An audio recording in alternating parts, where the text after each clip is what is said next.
This is Focus, the video news magazine of Toledo Technology Academy of Engineering, with your host, Jacob Schiffler.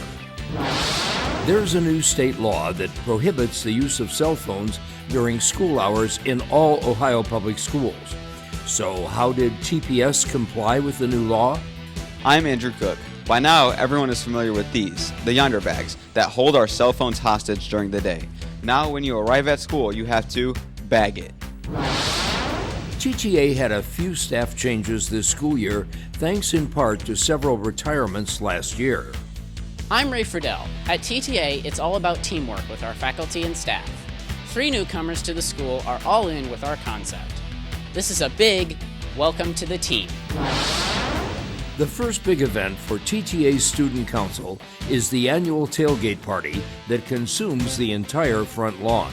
I'm Liam Close. It's that time of year again when fall is in the air and football takes center stage. And that always means it's time for tailgate parties. The annual event included food, fun, and family. Those stories and there's a new start and stop time at TTA. A 7th grader went all the way to National History Day competition. 2 TTA juniors had a great experience in Germany. And once again, we started the year with First Week. Now, from the campus of Toledo Technology Academy of Engineering in Toledo, Ohio, here's your host, Jacob Schiffler. Welcome to the first edition of Focus for the new school year. Cell phones have always been an issue in some schools, but recently, the state of Ohio moved to literally ban them from use in classes during the school day. Focus reporter Andrew Cook reminds you that every morning you have to bag it. By now, we're all familiar with these, the yonder bags for our cell phones. This all came about when the Ohio General Assembly passed a bill to prohibit cell phone use in schools during the school days. The governor signed the bill into law, and all school districts had to comply and then determine the best way to enact the law.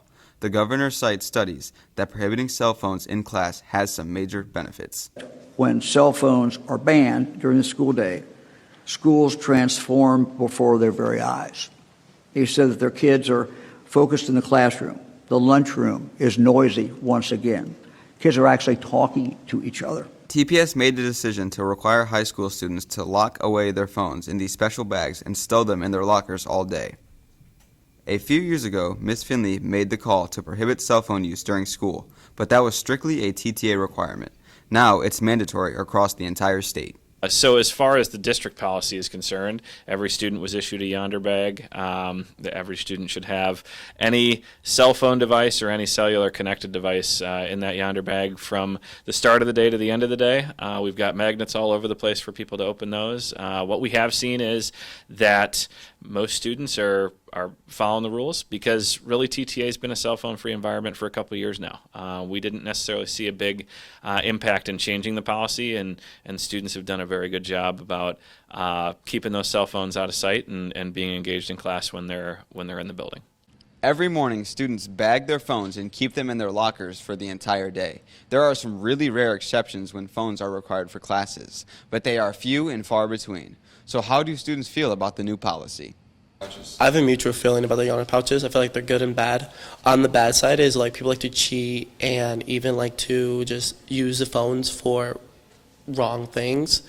So the yonder pouch keeps it in control and realize like it cannot be used out there like that during the school year. The bad thing is what happens if something happens, you can't get contact with someone, and that's a little worried. So some students just get a little worried about that. I feel like they're pretty important. Bad execution though, like they need more magnets. We need more I just think the big thing is magnets. There's not enough access to our phones outside of school. Huge lines outside. There are some strict penalties for violating the policy, and according to Mr. Bosch, it's best to not even try. The district has determined a set of kind of punishments for noncompliance passed throughout all the magnet schools. However, we really have not had to work through those right now, given that we've been a cell phone-free environment for a few years now. The students have really taken well to the yonder bags and have not had phones out and been engaging with any other devices in the building. We're confident that'll continue. So how do teachers feel about the new regulation? Remember that both school officials and teachers really didn't have a say in the new law. Well, in the past, it really has not been a problem. Students, by the time they get to 11th or 12th grade, they know how to be more professional and locked in during class. I think for the 7th graders, it's honestly not any big deal because a lot of them didn't have full cell phone freedom from their parents anyway. Some kids aren't even allowed to use their cell phone except for on weekends, I found out.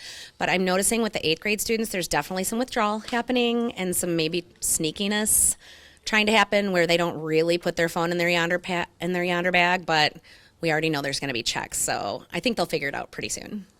It's a new school year and a new regulation that all TPS schools must follow, including TTA. Hey, I'm putting my phone in the bag now. Reporting for Focus, I'm Andrew Cook. Another change this year came about as TPS changed the start and dismissal times of all high schools, including TTA. We now start 5 minutes earlier at 7:55, but we are out at 3:40 instead of 3:45. The district had to adjust the start and end times for TTA to account for some transportation difficulties that arose, and they needed to make sure that they were able to get the transportation options available to students so they could get to school and get home on time. A TTA 7th grader made it all the way to Washington, D.C. in June for the National History Day competition. Jackson Brobst placed second in the state competition that qualified him for nationals. His project was based on the Ford Pinto and its history of crashes. Mrs. Asmus joined his family in D.C. to cheer him on. At NHT Nationals, there was a lot of great competition, the pin trading, and every single advancement of like regionals to states to nationals, the boards just got better. The faculty and staff at TTA have always worked as a team. One reason we're rated one of the best high schools in America, according to U.S. News and World Report. This year, primarily because of retirements last year, we have 3 new faces at TTA. Focus reporter Ray Friedel bids them welcome to the team. TTA is really very fortunate. Unlike a lot of schools, our turnover in staff year to year is very minimal. But let me introduce you to our 3 new team members who have joined TTA this year. Mr. Best retired last May, so we have a new English teacher taking over the junior and senior English classes. We welcome Tucker Lux. Mr. Lux comes via Springfield Middle School, where he taught English. Before that, he was on the faculty at George Crockett Academy in Detroit. Yeah, I always wanted to do high school English, and I've seen what the magnet schools are doing, and so after teaching in like 8th grade and middle school for a long time, it's really exciting to be able to be a part of that and put those 2 things together, and then to, on top of that, teach 11th and 12th graders and dive into deeper ideas. It's been really fun. Moving down the hall just a few doors, we have Cassandra Solis, who replaces Senorita Colby, who left us last May. The last name probably sounds familiar to upperclassmen. Mrs. Solis studied in Mexico and received her master's degree in Spanish from UT. For the past 15 years, she's been teaching Spanish at Woodward High School. 2 of her children graduated from TTA, and currently 2 of her kids are students at TTA. I am really excited about being here. I needed the change, and my kids go here, and I'm really excited to work with kids who are excited to be in my class, and I think I'm going to be able to make a big difference, and hopefully a lot of people are going to learn Spanish this year. Now downstairs to the office area. Our beloved counselor, Mrs. Fox Dudley, also retired last year, but her replacement is very close to home, and you'll probably recognize the last name. Diana Fox is our new counselor, and she is Mrs. Dudley's daughter. Before accepting the position at TTA, she was the counselor at Waite High School, and before that, at ANSAT. She's been with TPS for almost 18 years. I know that I have big shoes to fill, but from everything that my mom's told me, I know that I'm in good hands. I know that the staff and the students are all wonderful to work with, and I'm really excited to get to know everybody and hopefully do just as good as of a job as my mom. There you have it, 3 new faces at TTA, and we bid them a very warm and hearty welcome to the best school ever. Reporting for Focus, I'm Ray Friedel. At the end of last year, 2 TTA juniors, Ray Friedel and Adam Zuccarello, got the opportunity of a lifetime to go to Coburg, Germany on our foreign exchange program. They got a look at how the German school employs manufacturing technology and can make a comparison to TTA. But they also had an opportunity to experience German life and the German culture while they were there. Germany was real fun. My favorite thing was the rich culture and history and how everything there was much older than anything here. Like the castle we visited in Coburg, and there's several other places we went to. But yeah, that's about my favorite thing. It's a story we do every year, but it's a major event here at TTA. It's fall, it's football, and it's tailgate time. Focus reporter Liam Close is on the front lawn and brings you food, fun, and family.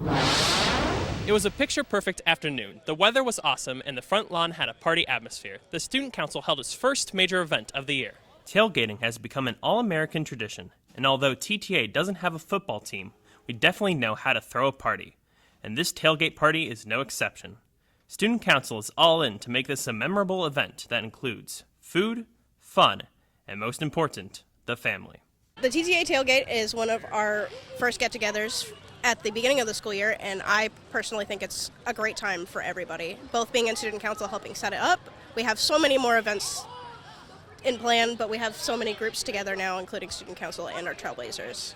Of course, no tailgate would be complete without food. TTA provided hot dogs, bottled water, condiments, and paper products. But this was a true potluck, and students in each grade were asked to bring something. Every year, our grill master, Mr. Tanner, along with his sous chef, Mr. Gladio, is up to the task of grilling dozens of hot dogs and has a good time doing it. Where's the beef? At the TTA Tailgate Party.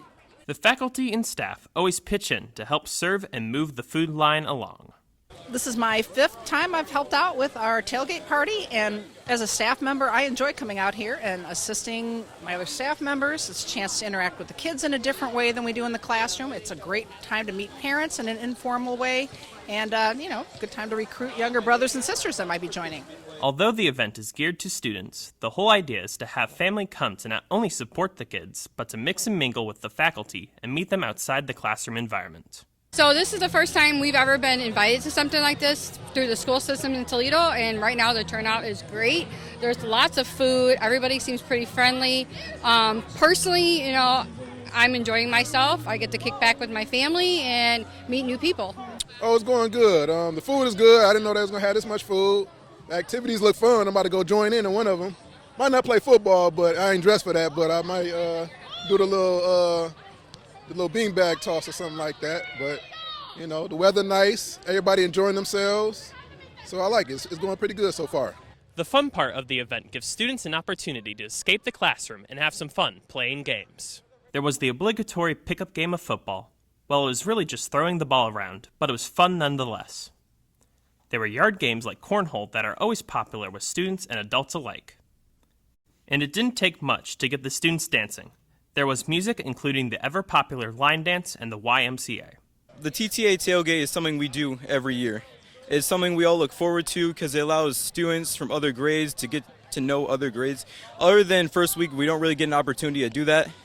It also allows the families of students to just get more immersed with their community, and it's just a fun event that brings out lots of joy in everyone. The tailgate party was very enjoyable today. It gives a clearance of who other people are, get to hang out with everybody and experience how people are out of school. Given the size of the food line that seems never ending, this may be the biggest and most well-attended tailgate party to date. Student Council is on a roll, and the tailgate party is just the beginning. There will be more events in the near future, so stay tuned. Reporting for Focus, I'm Liam Close. First week has been a tradition for TTA to get the year going. It always culminates with Robot Wars, and this year it was Soccer Robot Wars. The final competition on Friday came down to 4 teams, and teams 10 and 1 emerged the winner. Well, that's all for the first edition of Focus. We have many stories to tell in the coming months. If you're watching on YouTube, please subscribe to our channel and give us a like. Until next time, I'm Jacob Shipley. Thanks for watching.